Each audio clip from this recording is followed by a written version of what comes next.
धनबाद की माटी से जन्मा एक युवा जो देश की सियासत में बदलाव लाना चाहता है। नाम है जयराम, लेकिन उसके तेवर की वजह से पूरा जमाना उसे टाइगर बुलाता है। छात्र आंदोलन से उपजा एक चेहरा जिसके पीछे आज हजारों की भीड़ है, युवा साथियों का साथ है।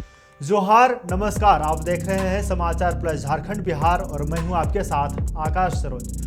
फिलहाल आज बात उसी जयराम की होगी जिसने गिरिडीह लोकसभा के रण से झारखंड के सियासत में अपना पैर जमाना शुरू कर दिया है। आज बात करेंगे कि गिरिडीह लोकसभा सीट पर जयराम की राह पर कितने और कौन कौन से रोड़े हैं। गिरिडीह लोकसभा में इस वर्ष के चुनाव में मुख्य रूप से 3 चेहरों पर फाइट होने वाली है।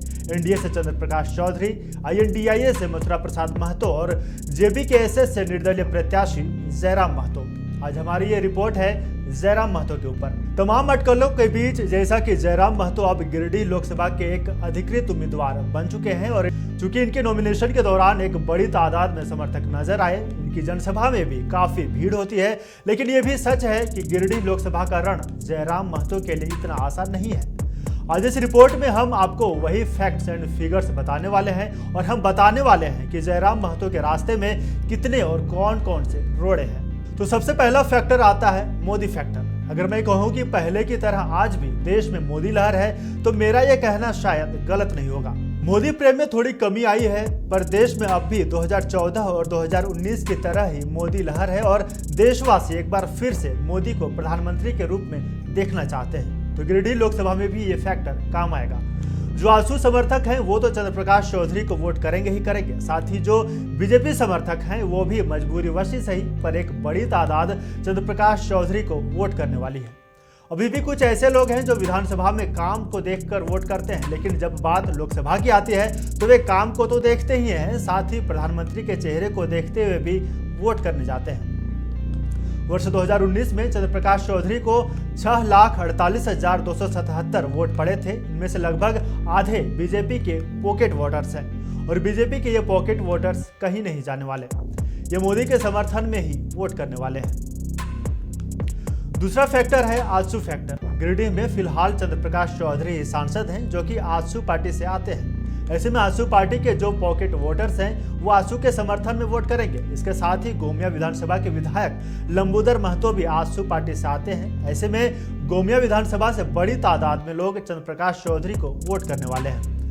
साथ ही आजसू एनडीए में शामिल है। ऐसे में बीजेपी का समर्थन चंद्र प्रकाश चौधरी को मिलने वाला है। साथ ही आजसू पार्टी का वर्चस्व गोमिया, डुमरी, टुंडी के साथ साथ बेरमो विधानसभा क्षेत्र में भी ज्यादा है। ऐसे में इन विधानसभा क्षेत्रों से चंद्र प्रकाश चौधरी को वोट मिलने की ज्यादा उम्मीद है। तीसरा फैक्टर है झारखंड मुक्ति मोर्चा फैक्टर।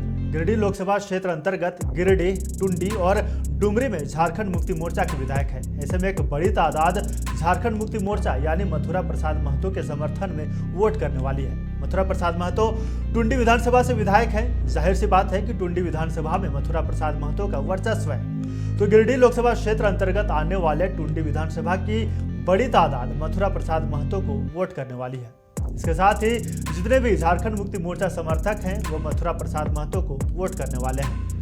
पिछले 3 लोकसभा चुनाव पर नजर डालें तो झारखंड मुक्ति मोर्चा के प्रत्याशी ही दूसरे स्थान पर रहे। चौथा फैक्टर है सभी विधानसभाओं में अलग अलग तरीके के वोटर्स का होना।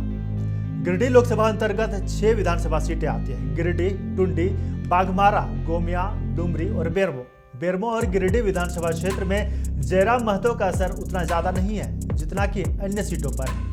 बेरमो विधानसभा सीट पर बाहरी वोटर्स का कब्जा है, वहीं गिरिडीह के शहरी क्षेत्र में जयराम महतो का बोलबाला उतना नहीं है। पिछले 2 लोकसभा चुनाव पर नजर डालें तो बेरमो विधानसभा में भले ही विधानसभा में कांग्रेस को सिर आंखों पर बिठाते हैं, लेकिन जैसे ही लोकसभा की बात आती है तो मतदाता बीजेपी पर भरोसा जताते हैं। साथ ही गोमिया, डुमरी और टुंडी विधानसभा में झारखंड मुक्ति मोर्चा की अच्छी पकड़ है। पांचवा फैक्टर आता है जातीय समीकरण। हालांकि गिरिडीह लोकसभा सीट पर जातीय समीकरण ज्यादा असरदार नहीं होता है, लेकिन इस बार जिस तरीके का समीकरण बन रहा है लोग सोचने पर मजबूर हैं, क्योंकि टॉप के तीनों प्रत्याशी एक ही जाति से आते हैं और वो है कुर्मी या कुर्मी जाति से। अब कुर्मी जाति के युवा प्रत्याशी जयराम महतो भी खड़े हैं, तो ऐसे में इस बार मुकाबला त्रिकोणीय नजर आ रहा है। पूरे गिरिडीह लोकसभा क्षेत्र की बात करें तो इस लोकसभा क्षेत्र में 30 से 40% कुर्मी या कुर्मी की जनसंख्या है। साथ ही 20 से 25% आदिवासी जनसंख्या है, 10% मुस्लिम की जनसंख्या है, बाकी अन्य में अन्य जाति के लोग आते हैं। छठा फैक्टर है पिछला लोकसभा चुनाव। वर्ष 2019 के लोकसभा चुनाव में एनडीए प्रत्याशी चंद्रप्रकाश चौधरी को कुल 6,48,277 वोट पड़े थे। वहीं झारखंड मुक्ति मोर्चा के प्रतिद्वंद्वी जगन्नाथ महतो को कुल 3,99,930 वोट पड़े थे, यानी कि कुल 2,48,347 वोटों से चंद्रप्रकाश चौधरी ने जीत हासिल की थी। 2014 लोकसभा चुनाव पर नजर डालें तो बीजेपी के रविंद्र पांडे को 3,91,913 वोट पड़े थे। वहीं झारखंड मुक्ति मोर्चा के प्रतिद्वंद्वी जगन्नाथ महतो को कुल 3,51,600 वोट पड़े थे। हार का अंतर महज 40,313 था। उस समय की झारखंड विकास मोर्चा की उम्मीदवार सबा अहमद को 57,380 वोट लाकर तीसरे स्थान पर थी। आजसू पार्टी के प्रत्याशी उमेश चंद्र मेहता को कुल 55,531 वोट पड़े थे और वे चौथे स्थान पर थे। वहीं जेडीयू के जलेश्वर महतो को 40,010 वोट मिले थे और वे 5वें स्थान पर थे। तो पिछले 2 लोकसभा चुनावों का समीकरण देखकर भी अंदाजा लगाया जा सकता है कि गिरिडीह लोकसभा की जनता किसे अपना वोट देती है। एक फैक्टर यह भी है कि गोमिया, गिरिडीह और डुमरी इन तीनों विधानसभा क्षेत्र की एक बड़ी तादाद पलायन कर गई है। या तो वे दूसरे राज्यों में काम करते हैं या फिर किसी अन्य देशों में काम करते हैं। पलायन की भेंट चढ़े ये मतदाता सोशल मीडिया पर जयराम का समर्थन तो करते हैं, लेकिन शायद वो वोट नहीं कर सकते। इनके लिए ना तो चुनाव आयोग ही कुछ कर पाई है और ना ही राज्य सरकार।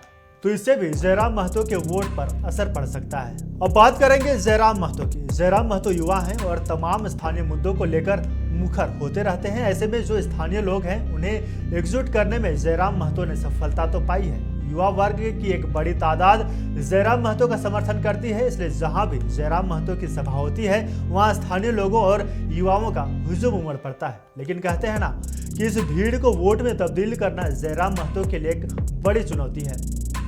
जरूरी नहीं कि जितने भी लोग जयराम के समर्थन में हैं वो उन्हें वोट करेंगे ही करेंगे, लेकिन हाँ, जयराम महतो के कुछ विश्वसनीय समर्थक ऐसे भी हैं जो कि जयराम का समर्थन करते हैं और अपने परिवार को बदलने की हिमाकत भी रखते हैं। ऐसे में आजसू और झारखंड मुक्ति मोर्चा के वोटर्स जयराम की ओर जरूर खिसकेंगे। क्योंकि जयराम महतो के 90% समर्थक कुर्मी जाति से ही आते हैं। ऐसे में वोट का बंटना भी लाजमी है, क्योंकि अन्य 2 उम्मीदवार भी कुर्मी जाति से ही आते हैं। आदिवासियों और मुसलमानों में भी जयराम महतो की पैठ है, लेकिन उतनी भी ज्यादा नहीं है कि वो एक विनिंग फैक्टर साबित हो। खैर, जो भी हो, इस लोकसभा चुनाव में गिरिडीह लोकसभा सीट पर जीत की भी जीत होती है। ये तो साफ है कि जीत का फासला ज्यादा नहीं होगा। इंतजार करेंगे 4 जून का, जब हमारे सामने सब कुछ खुलकर सामने आएगा। तो गिरिडीह लोकसभा का ये विश्लेषण कैसा लगा, आप हमें कमेंट कर जरूर बताएं। साथ ही समाचार प्लस झारखंड बिहार आपसे ये भी अपील करता है कि जब भी चुनाव की तारीख आए आप वोट देने जरूर जाएं और एक सशक्त मतदाता के रूप में एक सशक्त उम्मीदवार को जरूर वोट करें। फिलहाल मुझे दीजिए इजाजत। आप भी देखते रहिए समाचार प्लस झारखंड बिहार। नमस्कार।